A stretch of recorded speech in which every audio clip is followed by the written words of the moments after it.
카메라는 녹화 중이었습니다. 텐트도 장비도 식량도 모두 그대로였습니다. 그런데 단 한 가지가 없었습니다.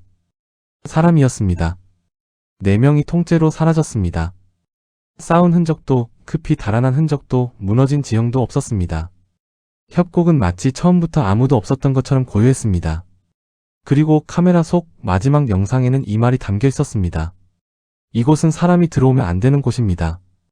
오늘 그 협곡 안에서 과연 무슨 일이 있었는지 처음부터 끝까지 살펴보겠습니다. 본격적으로 시작하기에 앞서 한 가지 부탁드리겠습니다. 이 채널이 처음이신 분들은 구독 버튼을 눌러주시고 영상이 도움이 되셨다면 좋아요도 꼭 부탁드립니다. 알림 설정까지 해두시면 이 사건의 다음 편을 가장 먼저 만나보실 수 있습니다. 강원도 깊은 산중에는 지역 주민들조차 이름을 잘 모르는 협곡이 하나 있습니다. 등산로와 연결되지 않고 어떤 지도에도 정식 명칭이 등재되어 있지 않은 곳입니다. 주민들은 그곳을 흑운 협곡이라 불렀습니다. 검은 구름이 항상 그 위에 머문다 하여 붙여진 이름이었지요. 가까운 마을 어르신들은 그 협곡 근처에는 절대 가지 말라고 아이들에게 당부했다고 합니다.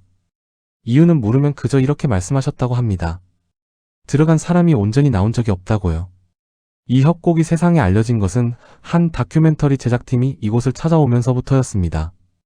정확히는 그들이 흔적도 없이 사라지면서부터였습니다. 팀의 리더는 한지훈이었습니다. 자연 탐험 다큐멘터리를 전문으로 하는 제작자였던 그는 업계에서 도전적인 기획으로 이름을 알려왔습니다. 그러나 최근 연속으로 기획한 2편의 작품이 기대 이하의 반응을 얻으면서 그는 조급함을 감추지 못하는 상태였습니다. 더 자극적인 소재, 더 아무도 가보지 않은 장소, 더 알려지지 않은 이야기. 한지훈이 흑운 협곡에 집착하기 시작한 것은 그러한 절박함에서 비롯된 것이었습니다. 지도에도 없는 협곡, 아무도 들어가지 않는 협곡. 그에게 그것은 위험 신호가 아니었습니다. 아무도 찍지 않은 영상이라는 뜻이었지요. 한지훈이 가장 먼저 섭외한 팀원은 오서연이었습니다. 생태학을 전공한 연구자로서 자연 다큐멘터리의 학술 자문을 맡아온 인물이었습니다. 그녀는 기획안을 받아든 그 자리에서부터 강하게 반대했습니다. 흑운 협곡 일대는 지반이 불안정하고 기상 변화가 극단적으로 빠르며 지형 특성상 한번 고립되면 스스로 탈출하기가 매우 어렵다는 것이었습니다. 오서연이 제시한 자료는 구체적이었고 논리적이었습니다. 그러나 한지훈은 그 경고를 콘텐츠의 일부로 받아들였습니다. 위험한 곳이라는 사실이 오히려 시청자를 끌어들이는 요소가 된다고 판단했던 것이지요. 두 번째 팀원은 강도윤이었습니다. 카메라 오퍼레이터이자 현장 장비 전반을 담당하는 인물로 꼼꼼하고 신중하다는 평이 많았습니다. 그런 그가 이번 탐사에 관해서만큼은 이상할 정도로 조용히 동의했습니다. 수사가 시작된 이후 밝혀진 사실이지만 강도윤은 당시 개인적인 금전 문제로 상당한 압박을 받고 있었습니다. 이번 탐사의 보수가 그에게 단순한 업무 이상의 의미를 가졌을 가능성이 있었습니다. 그것이 그의 침묵을 설명하는 이유가 될 수 있었습니다. 세 번째이자 막내 팀원은 박준호였습니다. 음향 담당이자 보조 촬영을 맡은 그는 팀 중에서 가장 적극적으로 탐사를 지지했습니다. 에너지가 넘쳤고 촬영에 대한 열정도 진심처럼 보였습니다. 하지만 수사 과정에서 드러난 그의 행적은 단순한 열의로는 설명되지 않는 부분이 있었습니다. 출발 이전부터 그가 흑운 협곡에 관한 자료를 별도로 수집해왔다는 흔적이 발견되었기 때문입니다. 왜 그는 탐사 전부터 그 협곡에 대해 알고 있었던 걸까요? 네 사람은 출발 전날 밤 최종 회의를 가졌습니다. 그 자리에서도 오서연은 탐사 중단을 요청했습니다. 비상 연락 체계가 없고 협곡 내부에서는 위성 신호조차 잡히지 않는다는 점을 들었습니다. 그러나 한지훈은 이미 모든 준비를 마친 상태였습니다. 결국 오서연의 반대는 3명의 침묵 속에 묻혔고 팀은 탐사를 강행하기로 했습니다. 그 결정이 이 사건의 진짜 시작이었습니다. 출발 당일 이른 아침 4사람은 강원도 산간 도로를 따라 협곡 방향으로 차량을 몰았습니다. 외부 담당자에게 남긴 한지훈의 마지막 연락은 짧고 담담했습니다. 촬영을 마치고 저녁에 철수하겠다고 했습니다. 그러나 그 저녁 어떤 연락도 오지 않았습니다. 다음 날도 그 다음 날도 마찬가지였습니다. 신고가 접수된 것은 출발 이틀이 지난 뒤였습니다. 그리고 구조대가 협곡 입구에서 발견한 것은 상상을 초월하는 장면이었습니다. 과연 그 영상에는 무엇이 담겨 있었을까요? 신고가 접수된 것은 4사람이 출발한 지 정확히 이틀이 지난 뒤였습니다. 제작사 담당자가 반복해서 연락을 시도했지만 아무런 응답이 없었고 최초 약속이었던 저녁 철수 시각을 훨씬 넘긴 상태였습니다. 신고를 받은 강원도 소방당국은 즉시 산악구조대를 편성해 흑운 협곡 방면으로 투입했습니다. 구조대가 협곡 입구에 도착한 것은 출동 다음날 이른 아침이었습니다. 진입로라고 부르기도 어려운 급경사 비탈과 수풀을 헤치며 수시간을 이동한 끝에 그들이 마주한 것은 예상보다 훨씬 정돈된 풍경이었습니다. 텐트 2동이 협곡 입구 바위 평지에 반듯하게 설치되어 있었습니다. 텐트 앞으로는 코펠과 버너가 놓여 있었고 그 옆에는 먹다 남긴 컵라면 용기 2개가 있었습니다. 음식은 식어 있었지만 흘러넘치거나 엎어진 흔적이 없었습니다. 누군가 자리를 팍 차고 일어난 것처럼 보이지 않았습니다. 오히려 잠시 자리를 비운 것처럼, 그것도 아주 짧은 시간 동안만 자리를 비운 것처럼 보였습니다. 장비 가방은 텐트 앞에 가지런히 놓여 있었습니다. 지퍼가 열린 것도 있었고 닫힌 것도 있었습니다. 오서연의 개인 배낭 안에는 생태조사 노트와 펜이 들어 있었고 마지막 페이지는 펼쳐진 채로 있었습니다. 그 페이지에는 날씨 기록과 지형 스케치가 절반쯤 채워진 상태로 멈춰 있었습니다.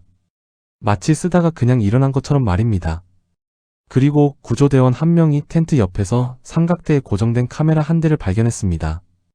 카메라는 협곡 안쪽을 향해 있었습니다. 그리고 여전히 녹화 중이었습니다. 카메라를 수거한 수사팀은 즉시 영상 분석에 착수했습니다. 녹화된 분량은 총 5시간 30분에 달했습니다. 그 대부분은 협곡 입구의 풍경과 팀의 준비 과정을 담고 있었습니다. 그런데 영상의 마지막 구간, 정확히는 녹화 종료 약 40분 전의 장면에서 수사팀의 손이 멈췄습니다. 영상 속에는 4사람이 텐트 앞에 모여있는 모습이 담겨 있었습니다. 처음에는 지도를 펼쳐놓고 이야기를 나누는 평범한 장면이었습니다. 그런데 목소리가 점점 높아지기 시작했습니다. 한지훈이 협곡 내부 진입을 주장하고 있었고 오서연이 이를 막아서고 있었습니다. 오서연의 목소리는 떨리고 있었습니다. 단순한 흥분이 아니었습니다. 수사관들은 그 음성을 들으며 그것이 공포에 가까운 감정이었다고 기록했습니다. 그녀는 이렇게 말했습니다. 이곳은 사람이 들어오면 안 되는 곳입니다. 그냥 나가야 합니다. 지금 당장이요. 한지훈은 웃었습니다. 영상에는 그 웃음소리가 선명하게 담겨 있었습니다. 그는 오서연을 향해 이렇게 말했습니다. 그 말이 영상에서 제일 잘 쓸 수 있는 장면이 될 겁니다. 걱정 마세요. 강도윤은 카메라 장비를 점검하고 있었습니다. 이 상황에서 아무 말도 하지 않았습니다. 박준호는 팀원들과 조금 떨어진 곳에 서서 협곡 안쪽을 바라보고 있었습니다. 그의 표정은 카메라 앵글에서 정면으로 잡히지 않아 확인이 어려웠습니다. 그로부터 약 7분이 지난 시점, 영상에 변화가 생겼습니다. 갑자기 카메라가 크게 흔들렸습니다. 무언가에 부딪히거나 누군가가 건드린 것처럼 화면이 크게 기울었다가 다시 제자리를 잡았습니다. 그리고 그 이후로 화면 속에는 텅 빈 협곡 입구만 남았습니다. 4사람은 모두 사라져 있었습니다. 아무런 예고도 소리도 발자국도 없이 말입니다. 카메라는 그 빈 협곡을 향해 5시간 동안 더 돌아가다가 배터리가 닳아 스스로 꺼졌습니다. 수사팀이 주목한 것은 단지 영상 속 다툼만이 아니었습니다. 현장에는 설명이 되지 않는 요소들이 하나씩 나타나기 시작했습니다. 첫 번째는 신발이었습니다. 구조대가 텐트 앞에서 신발 2켤레를 발견했습니다. 등산화였습니다. 협곡 탐사를 위해 준비한 장비 중에서 가장 핵심적인 것이 신발인데 2켤레가 텐트 입구에 가지런히 놓여 있었습니다.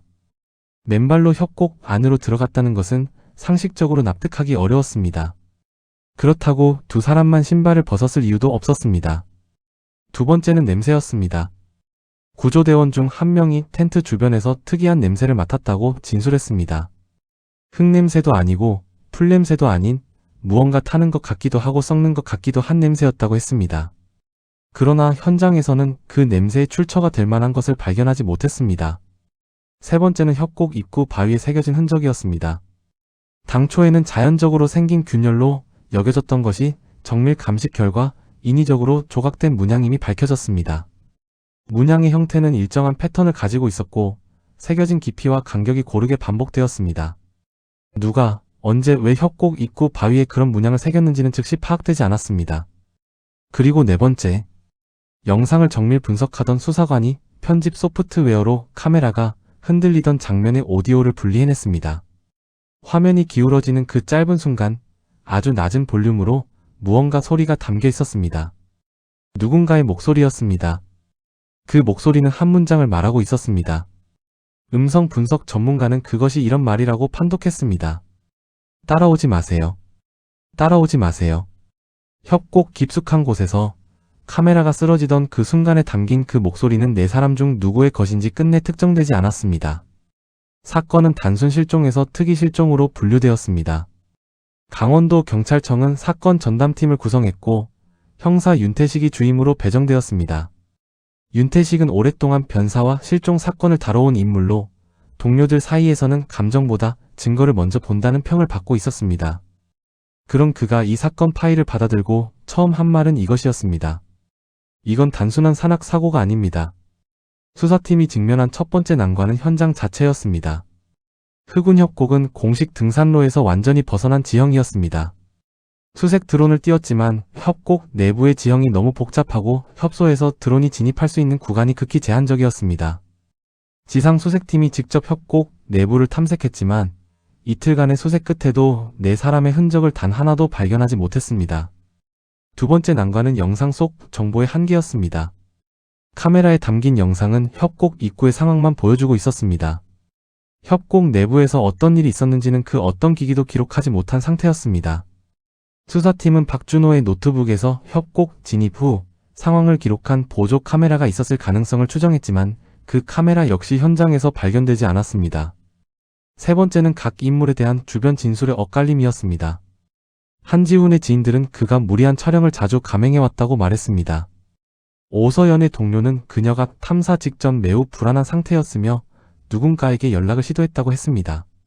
강도윤의 지인은 그가 출발 전날 밤 통화에서 이상하게 말이 없었다고 진술했습니다. 박준호에 대해서는 아무도 그가 탐사 전에 협곡 관련 자료를 수집했다는 사실을 알지 못했습니다. 수사팀은 박준호의 노트북을 복구 분석했습니다. 그리고 거기서 하나의 문서 파일을 발견했습니다. 제목은 없었습니다. 파일 안에는 단 하나의 문장이 적혀 있었습니다. 위험을 가장해야 한다. 이 문장이 무엇을 의미하는지, 왜 그가 이런 메모를 남겼는지는 즉시 설명되지 않았습니다. 그러나 이 발견으로 인해 수사의 방향이 바뀌었습니다. 이것이 단순한 자연재해가 아닐 수 있다는 가능성이 처음으로 공식 수사 기록에 올라왔습니다. 윤태식은 그날 밤 혼자 사무실에 남아 영상을 처음부터 다시 돌려봤습니다. 카메라가 흔들리던 장면에서 영상을 멈추고 오랫동안 화면을 바라보았습니다. 그리고 수첩에 한 줄을 적었습니다. 누군가는 처음부터 알고 있었다. 이 사건의 실체는 생각보다 훨씬 깊은 곳에 있었습니다.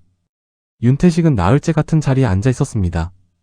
사무실 창문 너머로 해가 뜨고 지는 것이 2번 반복되었지만 그는 자리를 오래 비우지 않았습니다. 책상 위에는 네 사람의 인물 파일이 펼쳐져 있었고 그 옆에는 현장 사진들이 줄지어 붙어 있었습니다. 그는 파일을 덮었다가 다시 폈고 사진을 빼냈다가 다시 끼웠습니다. 뭔가가 보일 듯 보이지 않는 상태가 나흘째 이어지고 있었습니다. 수사팀 내부 분위기는 무거웠습니다. 협곡 수색은 사흘 만에 중단되었습니다. 지형이 너무 험해서 수색 인력의 안전을 담보할 수 없다는 결론이었습니다. 시신도 없고 혈흔도 없고 이탈 경로도 없었습니다. 상부에서는 자연재해에 의한 단순 실종으로 사건을 종결하자는 의견이 나오기 시작했습니다. 수사팀에 주어진 시간은 사실상 일주일이 남은 상태였습니다. 윤태식은 그 말을 듣고 수첩을 덮었습니다.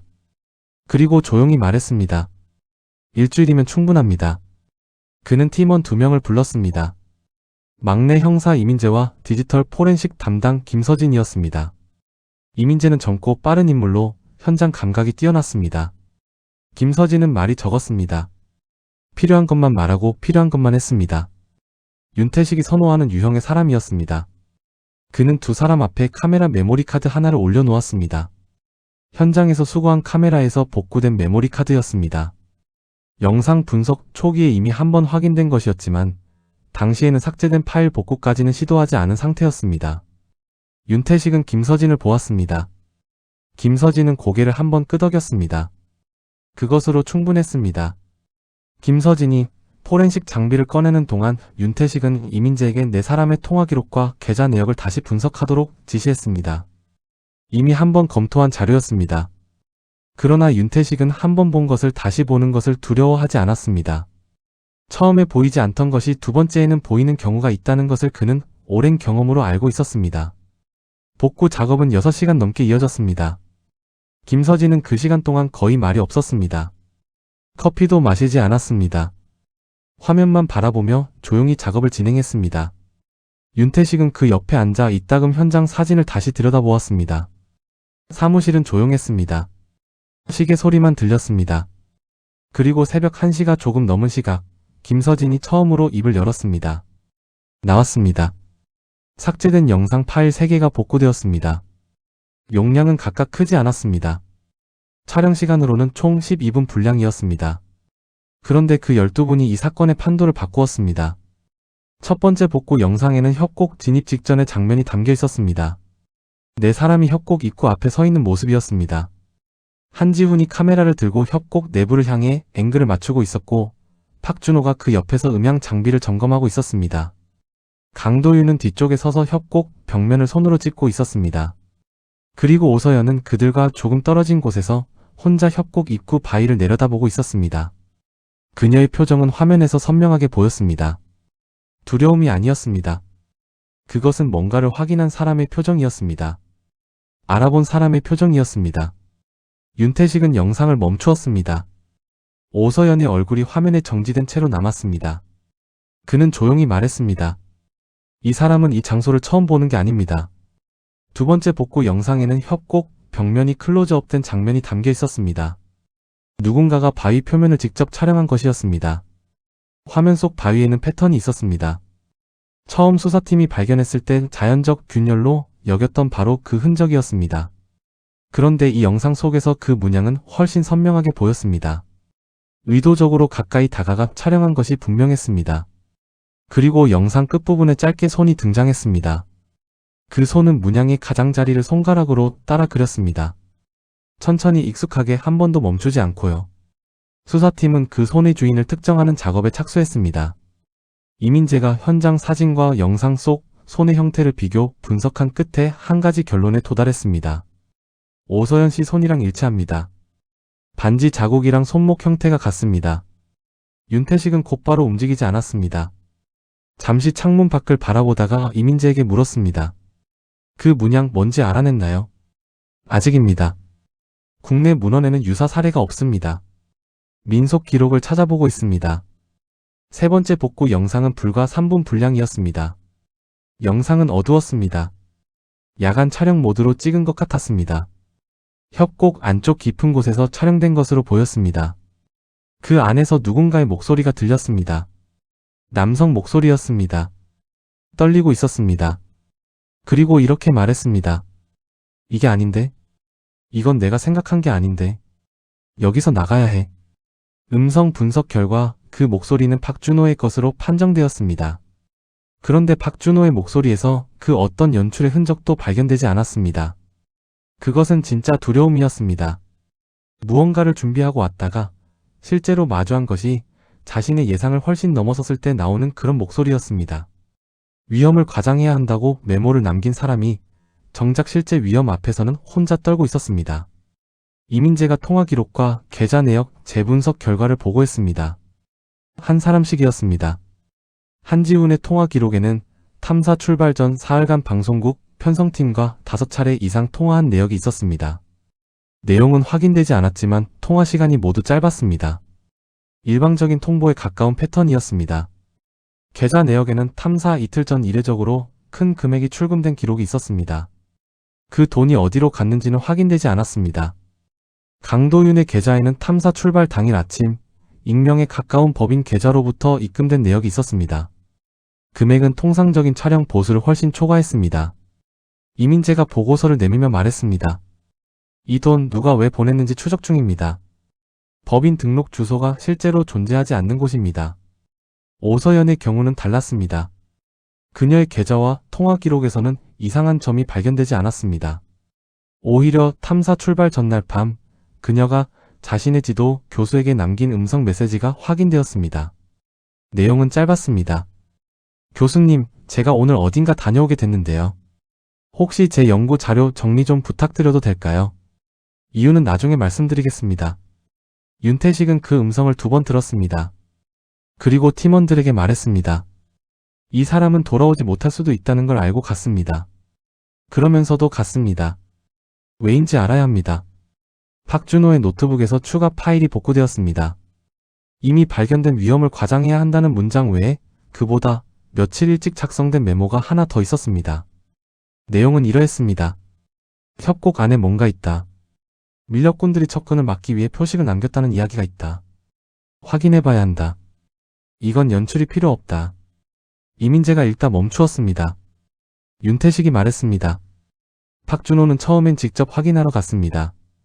그런데 가는 도중에 뭔가 생각이 바뀐 겁니다. 위험을 가장해야 한다고 바꿔 쓴 건 그 이후입니다. 순서가 중요합니다.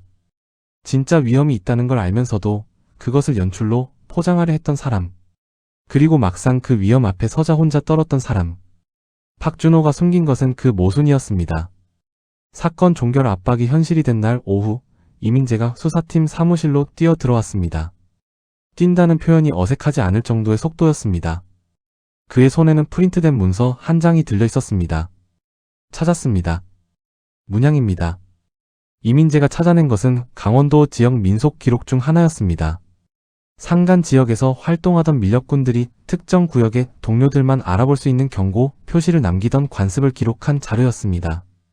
사유지 침범 방지, 야생동물 서식지 보호 명목이었지만 실질적으로는 밀렵구역을 독점하기 위한 표식이었습니다. 그리고 그 표식의 형태가 흑운 협곡 바위에서 발견된 문양과 구조적으로 일치했습니다. 윤태식은 문서를 받아 천천히 읽었습니다. 그리고 한 가지 질문을 했습니다. 이 표식 오서연이 알아볼 수 있는 사람입니까? 생태학 쪽 연구하다 보면 접할 수 있는 자료입니다. 논문 중에 이 관습을 다룬 게 있습니다. 오서연 씨 연구 목록에 해당 분야 자료가 포함되어 있습니다. 윤태식은 잠시 눈을 감았습니다. 그리고 천천히 다시 떴습니다. 조각들이 맞춰지기 시작하고 있었습니다. 오서연은 그 문양을 보고 알아봤습니다. 그것이 밀렵꾼의 경고 표시라는 것을, 그리고 그 협곡 안에 단순한 자연지형 이상의 무언가가 있다는 것을. 그래서 그녀는 두려워했고, 그래서 그녀는 막으려 했습니다. 그러나 끝내 막지 못했습니다. 수사팀은 다음 단계로 넘어갔습니다. 협곡 일대 밀렵 신고 기록을 확인하고 해당 구역에 과거 접근한 인물들의 목록을 추적하기 시작했습니다. 만약 누군가가 그 협곡 안에서 오랫동안 무언가를 해왔다면 어딘가에 반드시 흔적이 남아있을 것이었습니다. 사람은 사라져도 행적은 남는 법이었습니다. 그날 저녁 사무실을 나서는 윤태식에게 이민재가 물었습니다. 저 사람들 살아있을까요? 모릅니다. 짧은 침묵이 이어졌습니다. 윤태식이 덧붙였습니다. 그런데 협곡 안에는 분명히 무언가가 있습니다. 그게 뭔지 밝혀내면 나머지도 보일 겁니다. 협곡은 여전히 침묵하고 있었습니다. 그러나 수사팀은 처음으로 그 침묵이 어디서 오는 것인지 실마리를 지었습니다. 밀렵꾼 경고 표식이라는 단서를 손에 쥔 순간부터 윤태식의 속도는 달라졌습니다. 그는 강원도청 산림특별사법경찰대에 협조 요청을 넣었습니다. 흑운 협곡 일대에서 밀렵 신고나 불법 포획 관련 기록이 있었는지 확인하기 위해서였습니다. 그리고 동시에 수색을 포기했던 협곡 내부를 다시 들어가겠다는 계획서를 제출했습니다. 상부는 난색을 보였습니다. 지형이 위험하고 실익이 없다는 이유였습니다. 윤태식은 한 장짜리 보고서를 올렸습니다. 서론도 결론도 없었습니다. 단 2줄이었습니다. 협곡 안에 증거가 있습니다. 증거를 가져오겠습니다. 승인이 났습니다. 재진입 당일 새벽 윤태식과 이민재는 산악 장비를 갖추고 협곡 입구에 섰습니다. 이번에는 달랐습니다. 밀렵 경로를 분석한 지도를 들고 있었습니다. 산림특별사법경찰대가 수년간 축적한 해당 지역 밀렵 동선 자료였습니다. 그 지도에는 공식 지형도에는 없는 좁은 통로 2개가 표시되어 있었습니다. 협곡 깊숙이 이어지는 경로였습니다. 이민재가 협곡 입구에 서서 안쪽을 바라보며 말했습니다. 여기 들어가도 되는 겁니까? 안 되는 곳이라서 가는 겁니다. 두 사람은 협곡 안으로 들어갔습니다. 진입 3시간째 밀렵 동선 지도상의 2번째 경로를 따라 이동하던 이민재가 걸음을 멈추었습니다. 협곡 벽면 아래쪽 바위 틈, 사람 손이 닿기 어려운 위치에 무언가 끼워져 있었습니다. 꺼내보니 방수 케이스에 담긴 소형 녹음기였습니다. 케이스 겉면에는 유성 매직으로 짧게 적힌 글자가 있었습니다. 찾으면 들어주세요. 글씨체 감정 결과 오서연의 필적과 일치했습니다. 수사팀은 즉시 녹음기를 수거해 분석실로 이동했습니다. 녹음 시간은 총 22분이었습니다. 윤태식은 팀원들과 함께 그 녹음을 처음부터 끝까지 들었습니다. 사무실에는 아무도 말이 없었습니다. 녹음의 첫 부분은 오서연의 목소리였습니다. 떨리지 않았습니다. 오히려 차분했습니다. 준비된 말처럼 들렸습니다. 제 이름은 오서연입니다. 지금 흑운 협곡 안쪽에 있습니다. 이 녹음을 남기는 이유는 우리에게 무슨 일이 생겼을 때 누군가는 알아야 하기 때문입니다. 저는 이 협곡에 대해 알고 있었습니다. 한지훈 씨에게 말하지 않은 것이 있었습니다. 그것부터 말씀드리겠습니다. 오서연의 진술은 이어졌습니다. 그녀는 2달 전 이 협곡 인근에서 생태 조사를 진행하던 중 협곡 입구 바위의 문양을 발견했다고 했습니다. 그것이 밀렵꾼들의 경고 표식이라는 것을 자료를 통해 확인했고 협곡 내부에 밀렵꾼들의 거점 시설이 존재할 가능성을 논문 초안에 기록해두었다고 했습니다. 그 논문은 미발표 상태였습니다. 한지훈의 기획안을 받았을 때 그녀는 그 협곡이 자신이 조사하던 바로 그곳임을 즉시 알아보았습니다. 그녀는 위험하다는 것을 알았습니다. 그리고 이유도 알았습니다. 그러나 이유를 말하지 않았습니다. 미발표 연구 자료를 공개하면 선정권 문제가 생긴다는 판단 때문이었습니다. 그 침묵이 이 모든 것의 시작이었습니다. 녹음의 중반부부터 분위기가 달라졌습니다.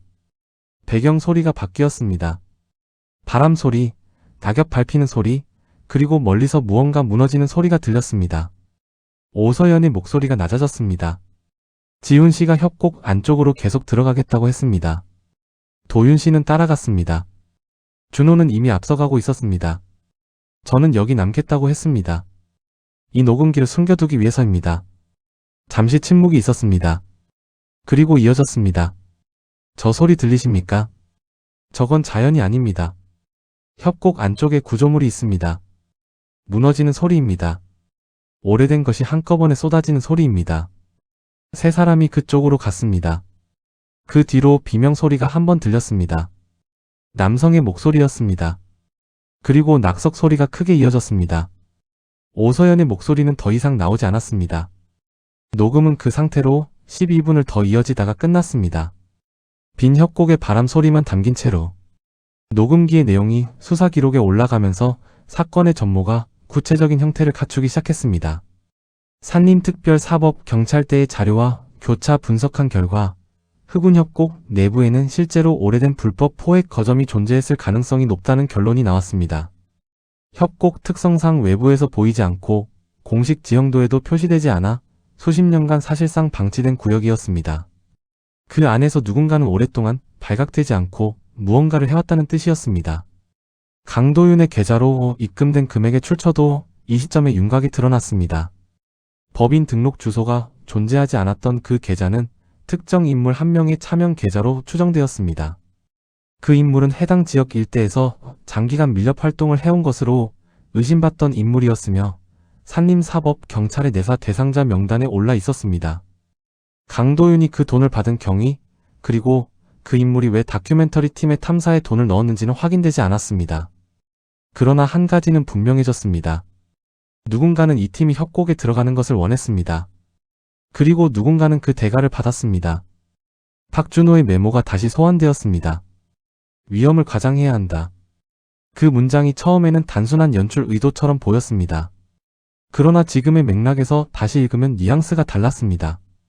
협곡 안에 진짜 위험이 있다는 것을 알면서 그것을 연출로 포장해 탈출 경로로 삼으려 한 것은 아니었을까?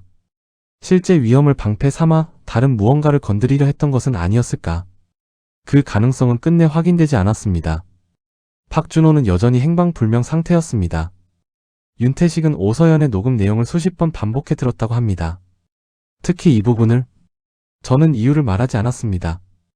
그는 수첩에 이렇게 적었습니다. 침묵이 사람을 죽인다. 욕망도 사람을 죽인다. 이 사건에서는 둘이 동시에 작동했다. 사건이 사실상 종결 수순으로 넘어가던 날 이민재에게 전화 한 통이 걸려왔습니다. 발신지는 강원도의 한 지방 병원이었습니다. 신원 미상의 여성이 사흘 전 산간 도로 인근에서 발견되어 입원해 있다는 내용이었습니다. 저체온과 탈수 증세였고 의식을 회복한 뒤 아무 말도 하지 않고 있었습니다. 병원 측이 실종자 정보를 확인하다가 수사팀에 연락을 한 것이었습니다. 이민재는 즉시 윤태식에게 보고했습니다. 두 사람은 차에 올랐습니다. 병실 문을 열었을 때 침대에 누운 여성은 창문 쪽을 바라보고 있었습니다. 윤태식이 가까이 다가가 얼굴을 확인했습니다. 오서연이었습니다. 살아있었습니다. 실종된 지 열이틀 만이었습니다. 오서연은 오랫동안 말을 하지 않았습니다. 윤태식도 서두르지 않았습니다. 그는 의자를 끌어다 침대 옆에 앉았습니다. 그리고 기다렸습니다. 이민재는 문 밖에 섰습니다. 한참이 지난 뒤 오서연이 입을 열었습니다. 목소리는 낮고 거칠었습니다. 제가 녹음기를 숨긴 거 찾으셨습니까? 네, 들었습니다. 오서연은 눈을 감았습니다. 잠시 후 다시 떴습니다. 세 사람이 협곡 안으로 들어갔습니다. 저는 따라가지 않았습니다. 소리가 들렸습니다. 뭔가 무너지는 소리였습니다. 저는 출구 쪽으로 뛰었습니다. 그게 전부입니다. 세 사람은 어디 있습니까? 오서연은 대답하지 않았습니다. 고개를 다시 창문 쪽으로 돌렸습니다. 그 침묵이 하나의 대답이었습니다.